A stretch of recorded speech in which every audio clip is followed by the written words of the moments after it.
Hello, founders and business leaders. My name is Nathan, and I'm excited to talk to you today on the topic of how to have a difficult conversation and how to navigate co-founder conflict. I want to thank Microsoft for putting on the Achieve More Together conference, and thank all of you for attending. Really excited to cover this topic. It's one that's I'm really passionate about because learning to have these types of deep and normally tricky conversations, I believe, is essential to running an effective business, maintaining a strong co-founder relationship, and navigating the inevitable bumps that come. And right now, with so much going on in the world, with the global pandemic happening, all of this content is just that much more critical. You know, we're going through really rapid changes in how we communicate with one another, working from home and using new tools. A lot of companies are pivoting and switching business directions. And on top of all of that, each of us individually is going through that much more of a roller coaster of emotions than we might typically be experiencing. Everything from anxiety to uncertainty, and all of that makes the potential for friction or small bits of tension to become bigger elements of tension between team members. And for that reason, for these skills and this methodology to be that much more critical. Before we jump into the topic, just a little bit more about me. As mentioned, my name is Nathan. I was the co-founder and head of marketing for a company called Look Sharp for 7 years. We raised capital through a Series A, grew to over 25 employees. And what I found during that experience is that as our business was scaling, as the team was growing, and as we started to bring in really experienced and incredible executives from other leading companies that shifted our culture, one of the biggest changes that I experienced was going from being in a very functional role and execution being one of the primary challenges of the business to people challenges becoming one of the biggest and hardest components of running our business effectively and keeping the momentum going. And so that sort of put me on this journey into learning how to be more emotionally self-aware, a better communicator, and a better leader. Now I actually coach early stage founders on emotional intelligence, and I do a lot of founder mediation work. And in that mediation work, I use a set of tools called nonviolent communication that's really, really effective and is a big part of some of the skills and teachings that I'm going to offer in our session today. As a quick agenda, I just shared a little bit about me. I'm going to talk a little bit more about why difficult conversations matter. That'll be about 5 minutes. Next, I'm going to talk about the brain and our evolution and how that impacts and affects how we operate in high stress moments and during difficult conversations. That'll be about 10 minutes. After that, I really want to be tactical and offer you a lot of tools that you can use immediately to improve your conversations with your co-founders and with your executive team, tips and tricks that are research-backed and proven to be effective for wading further from the shore, further from safety, and into these conversations that maybe carry a lot of unknowns but are essential for building trust. And we'll spend a good chunk of time, around 10 minutes, on that portion. The outcome is that I want everyone listening to this talk to take one step further in the direction of being comfortable and capable and ready to have that difficult conversation you've been meaning to have but haven't yet gone forward with. And, you know, there's a learning curve to all of this. It represents a change in how you might currently go about having these types of conversations. And so don't expect mastery immediately, but just take a step further forward, and with practice, you'll continue to become a more exceptional, difficult conversation haver. So why learn about difficult conversations? The first reason why this topic is so critical is that having effective, difficult conversations is really essential in terms of building trust with your co-founder, with your executive team, and with other team members. A lot of studies have been done, including one really long-term study completed by Google on what are the factors in terms of team effectiveness that produce the best metrics-based outcomes. And the number one factor is psychological safety and trust. The reason being is that the ability to take risks, to come into work feeling excited and motivated and like you can bring your whole self into work is all based on the fact that you trust one another and that if you potentially make a mistake, it can be resolved. And bringing up topics is actually essential to developing trust. If you are under the suspicion that your co-founder doesn't bring up issues when they're upset, that they're hiding something, that they're not talking through challenges along the way, you develop more secrecy and less trust. And so this concept of actually taking the time to bring up something that didn't go well or that you were challenged by, rather than burying it into the sand, is really critical for creating the knowledge and understanding that this is a trust-based culture. Also, additionally, in the midst of COVID, this is even more critical. I talk to a large number of founders every week, and each of them, every person has experienced a really wide range of emotions right now that, spans from anxiety, uncertainty, frustration, and anger being closer to the surface. A lot of emotions are closer to the surface. A lot of people are getting a lack of sleep. So you don't want to be in a situation where, some emotion comes out, like a bit of anger or frustration, and you have no means of resolving that in your relationship with one another. So this is a set of tools and methodology that will help you be able to accommodate and work through normal human issues that will come up in a long-term relationship like a co-founder relationship will be. In this next slide, this is a slide I like a lot, and it's based on a conversation that a founder had with Elon Musk, asking him his perspective on what makes for effective teams and how to think about people and teams. He gave this analogy that all teams are made up of vectors. Some vectors are really big and having a really big impact on the company. Others are smaller. And then each vector is pointed in a direction. So sometimes people are fully aligned towards the same goal and vision. And other times there's a lot of disparity in where people are pointing their efforts. What's critical in thinking about this is that to keep people aligned, you have to constantly have these difficult conversations. You have to reel people in terms of whatever side activity they might start off or side road they might start going down, and sort of realign folks. And in terms of this particular moment with COVID happening across the globe, companies entirely shifting their focus areas, this is more critical than ever. These are oftentimes difficult conversations that churn up emotions. You're getting someone to shift from a project they've been working on for a while or a goal that they're excited about into some new area. And so with that in mind, having a lot of skill in the area of difficult conversations helps keep your team fully aligned. Last but not least, in this question of why, is the fact that people problems is one of the biggest killers of otherwise successful startups. In Noam Wasserman's startup classic, The Founder's Dilemmas, he found through his research that 65% of startups that failed due to people issues. This shouldn't be too surprising if you recognize that the average timeline for exiting a company is 7 to 8 years. And you think about managing a really close relationship over that timeline in a high stress environment with lots of changes happening both for your company, for yourself, and for the world around you. It's just inevitable. It's not a question of if, but when major challenges are going to come up in your co-founding and exec team relationship. And so what I recommend is, really building these habits early of checking in with each other, communicating clearly, learning to go deeper and deeper, developing that rapport so that when these really big issues come up, you have a process in place, you have mechanisms ready for working through those challenges. That wraps up the intro section on why difficult conversations. Next, I want to talk a little bit about the brain, human evolution, and how that factors into having effective, difficult conversations and navigating conflict. I really like this slide. This is a sort of a fun house mirror, and it's a person looking into the mirror and getting 8 or 9 different views back. And this is sort of how teams work. We each come to the table with a really complex set of personal history, cultural background, family history, values. And so when you say one thing, it might land one way with one person and a totally different way with someone else. And I actually experienced this myself at my old company. I was fairly outspoken, fairly loud, but there were some folks on the sales team who said, we really wish you would be much louder and bring really advocate harder for marketing in different contexts. Then there was other people on my team who were more introverted or quieter and felt that I could be too bombastic and wished I toned that down.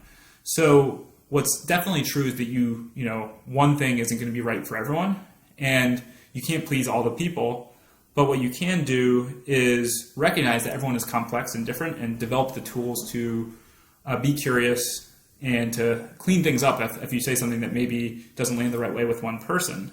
So again, these difficult conversation tools help you do that, and it's important to always have that in mind, that everyone comes with a really different set of history and beliefs. Next, I want to talk a little bit about the sort of evolution of our brains and what that has to do with difficult conversations. The amygdala, which is our emotional center, evolved much earlier than the frontal cortex, which is our rational and thinking center. And this is why when in a difficult conversation, sometimes you might switch from being more rational to being in a more reactive emotional state. We've all had that. When someone says something that you really disagree with, you become angry and you try to speak clearly, but you're all of a sudden just sort of operating almost blindly and in a very reactionary mode. What neuroscientists have discovered is that there's a lot of, the frontal cortex and the amygdala actually work really in opposition to each other. So when one's going, the other one is less functioning. What that means is that, and I like this picture of this sort of person riding an elephant, because that's what it's a bit like when you become highly triggered. It's just a good, important note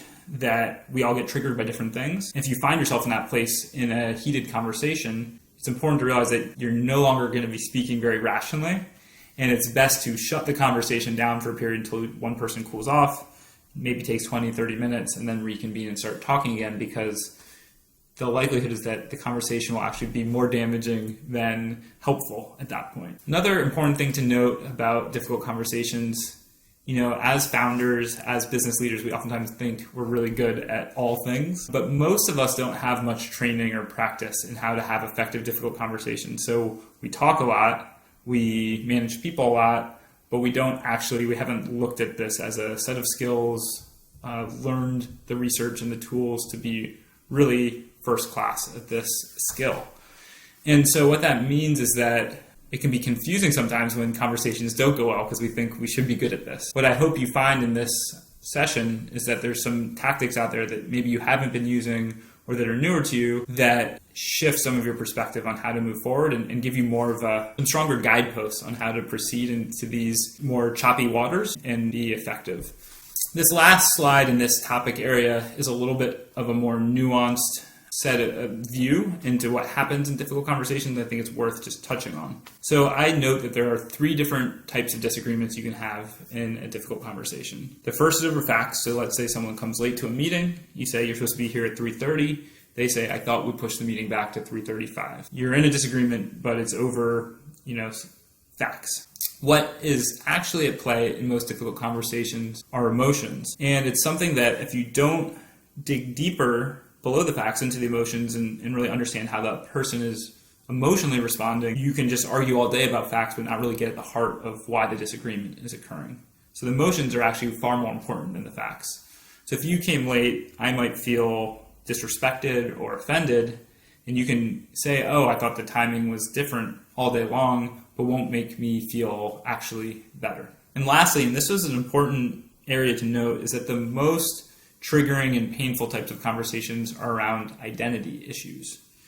So if all of a sudden, you came late and I say, you're always late, you're disorganized, you're not really dedicated to this company.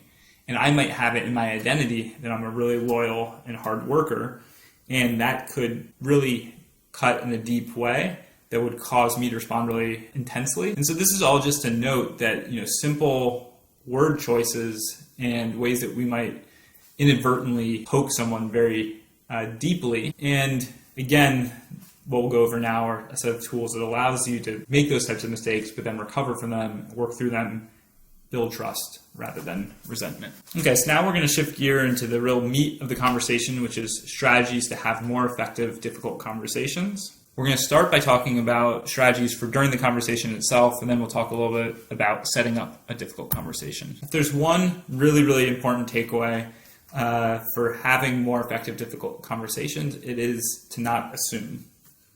Our brains, one last point on the brain, is that our brains really like to make stories. It's how we deal with the vast amount of information we're taking in at any given moment. We wrap it into a story, and that helps us interact with the world in an easier and more fluid manner. The problem is that a lot of our assumptions are wrong. And so we might say, oh, you came to the meeting late. This tells me that you don't care about the company anymore. and you're very checked out. The only fact-based portion of that is that someone came late, and the rest is all just a story. So the tool for avoiding going into this assumption mode and story-making mode and spinning things up too quickly is to check in with the other person in a very specific and objective fashion. So the model I offer here is to say, when you said XYZ, or when you did XYZ, it's a very specific, concrete thing that happened. I felt XYZ. The story I tell myself is XYZ. So again, it's when you said XYZ, specific action that happened, I felt something that is undeniable. This is an experience I had, so you're not making an assumption. This is your own experience. And then lastly, the story I tell myself. So this is a way of saying, here's where I'm going with this, but not assuming that that's what actually happened. It's a really great way to bring that into the conversation without being assuming and triggering defensiveness in the other person. So as an example, you might say, when you came late to the meeting, specific event, I felt annoyed and exasperated. And the story I tell myself is that you're losing interest in the company. Is that true? And then stop. So you check in on it, you ask, you wait for their answers, you don't assume, and then you stop. The next skill is another fantastic tool. It's called reflective listening. It's born out of nonviolent communication and other communication frameworks. And basically, it posits that one of the main reasons we get upset in conflict is that we don't feel heard. So, you say you came late to the meeting, and the other person automatically comes back with some defense. No, I wasn't late. You were supposed to start at 3:35. And that might be true, but in replying so immediately and starting to push forward with your own story, you haven't really acknowledged the emotions that are underlying the first person's comments. And so this is a really, really powerful tool for when you're in a place that's a little bit more heated, to slow the conversation down, to help make sure everyone's consciously listening, that you feel heard, not forward into a place where there's a lot of reactivity occurring. So the model here is, what I heard you say is XYZ, is that correct? At the end, you're checking in to make sure what you heard is correct. The person can then edit it and say that's partially correct, or you got it totally correct. So as an example, I heard you say that when I came late to the meeting, it made you irritated and exasperated, and I wonder what my commitment levels are. Is that correct?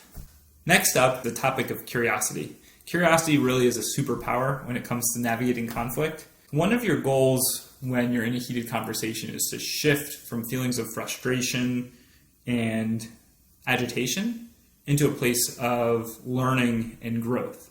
And one of the ways to shift is to be curious. So they might have been late to this meeting for no good reason at all. And that might be quite frustrating, but by asking more questions, have you been late to meetings at past companies? This is a common challenge for you. You might learn something about how that person operates that actually allows you to more effectively problem solve, and at the very least just to know their style and situation better. So whenever in doubt, be curious, ask questions, go deeper in understanding your partner, your co-founder's perspectives, which will lead to better results. Number 4, bottom line your points. One of the biggest issues I see when mediating conversations is that people overtalk. You explain your perspective for 2-3 minutes, and what's going to happen is invariably during this conflict, your co-founder will lose track of what you're saying, will disengage, and it'll be hard to have a positive resolution. This could be really hard because if you're bringing up something that you worry might be hard for the other person to hear, you might want to soften it. It might be tempting to bring up other points alongside of this point that you're making, but in the end, what I've seen from working in this field for a long time is that the most effective way is just to be super direct and then pause and have the other person respond, and then to work through. When you dilute the point you're trying to make, it increases the chances that your point won't get across. The issue will feel unresolved. You'll feel upset about the dialogue, and you'll have to do more work down the road. So bottom line, your points. Last but not least, if you find yourself riding the elephant, if you find yourself triggered and agitated in a conversation, rather than charge forward, which will likely lead to more harm than good, take a break. 20 to 30 minutes is the normal time required to cool down, but it differs for every person. And once you come back to the conversation, you can re-engage that more rational part of your brain and have a more effective conversation. Next, I want to talk about setting up these conversations, because The challenge isn't just in having a good conversation, but it's really you want to start it the right way. So the first point to make is that different mediums, whether that be chat, email, phone, video conference, or in person, sort of allow for different depths of emotional content. Obviously in person or over video, you can read someone's face, you can see more of what's going on for them. And all of those elements allow for more effective conversations that might be deeper and require that deeper level of seeing and understanding what the person is talking about. This is really critical right now as we go through COVID, and a lot of companies are shifting to remote work. A lot more people are on communicating via Skype or other forms of chat, and chat just is oftentimes a really easy place to miscommunicate. It's asynchronous, so you might bring up this whole big issue that you're having. The person doesn't get it until a few hours later, and the communication about what happened or what's going on can be really distorted. This is one of the most common mistakes I see for teams, and something that you should really be cognizant of. That being said, a lot of times we think, I don't want to set up a phone call or set up a video chat because then it makes a big deal about this issue when it really feels kind of small. So that's why it's so critical, and I advocate for founders to create a culture of sloughing off issues, dealing with them as they come up, and to advocate, even if something's small, call me, Zoom me, video conference me, and we can work through it proactively. Once that's in place, then you start talking through even small issues right as they happen, and it allows for resentment to get cleared away quickly, and for your team and your co-founder relationship to really thrive. It's also important to request a time to talk and to make sure that you set aside enough time to talk. You shouldn't do what I like to call sort of a drive-by difficult conversation, or dropping bombs on someone, coming by their desk, bringing up something, but then they have another meeting in 2 minutes and you only get 2 minutes into it, you leave feeling unresolved, more confusion generates, and then the conversation becomes worse rather than better. This next tip is really critical and oftentimes overlooked. It's important to set an intention at the beginning of a conversation with one of your co-founders that you think will be difficult. And what I mean by setting an intention is that you should contextualize this within the broader context of your co-founder relationship. So you might say, this feels small, but I'm bringing it up because I really care about us developing strong communication and open and trusting rapport. And so that's why I want to bring it up. What that does is it takes away some of the intensity of it. The other person knows that you're bringing something up in service of the overall relationship, which then helps them know that this isn't, there's nothing too much to worry about, and that while you might cover some difficult topics, it's all part of what you believe to be building a stronger relationship. So it really sets the tone as a win-win conversation from the outset. And it's a really simple thing to do, and it's really powerful and helpful for your difficult conversation. Next, and sort of lastly, what is important and what I recommend for founders is to basically start having regular, difficult conversations with one another from the onset of founding a company together. Important relationships are a lot like a garden in that they need to be you need to consistently slough off or weed out the bad things in order to allow the good parts to thrive and to grow. Oftentimes I see teams, not letting things slip or not making a big issue about something when the times are good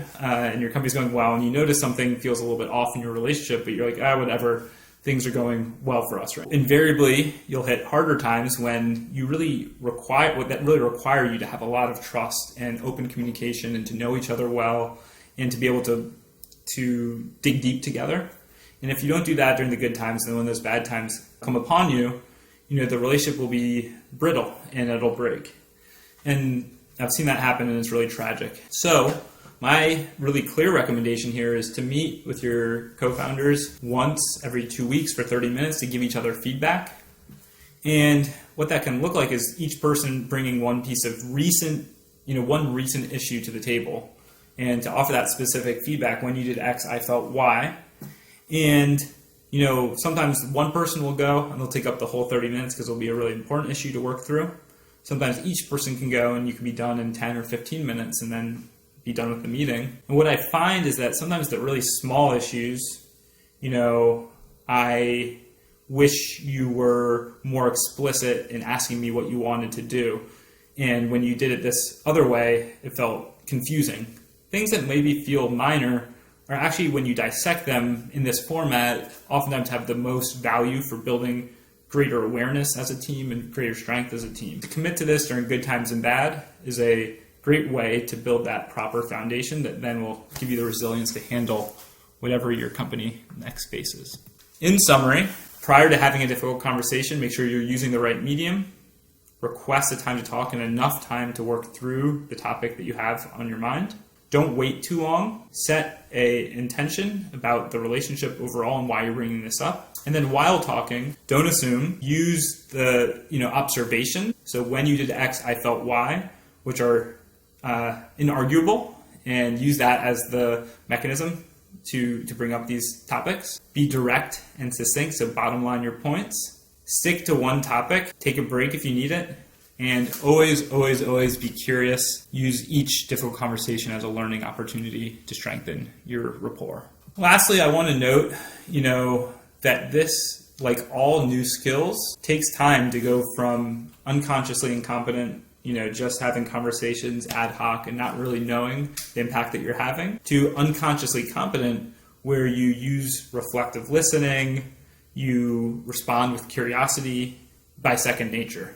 And it's a fun process to go through these different stages, but the expectation shouldn't be that this will be an immediate win or immediately easy. And actually, oftentimes, since it requires a shift from your normal format of engaging to this style, it frequently happens where the first few conversations may not go so well. So don't be discouraged. This is a really worthwhile journey to go down. I can't think of a more important skill for building resiliency and strength amongst your team, for building flexibility and the ability to take collectively big risks and to handle those together and the highs and lows that come from it. So this is, in my mind, the most important skill you can develop as a co-founding team. And be sure to give it that breathing room to continue to explore this, to keep working on it. And it's a really fun journey to go down. Thank you for tuning in. If you have any follow-up questions, feel free to reach me at nathan@sharpend.co. That's nathan@sharpend.co. And, the last thoughts I have, there's a couple of great books. The book Difficult Conversations is one I'd highly recommend. The book Nonviolent Communication is another fantastic place to deepen your knowledge in this area. But yeah, I wish you the best of luck in navigating conflict and hopefully getting to the point where conflict is viewed as something that is growing, that somewhere inside of you that you're going to get to a better place by engaging in these tricky subjects. You know that you have the strength and the skills to get to those places. And so then rather than dreading a difficult conversation, there's a level of excitement. Reach out to me with any questions, and thanks so much for tuning in. Cheers.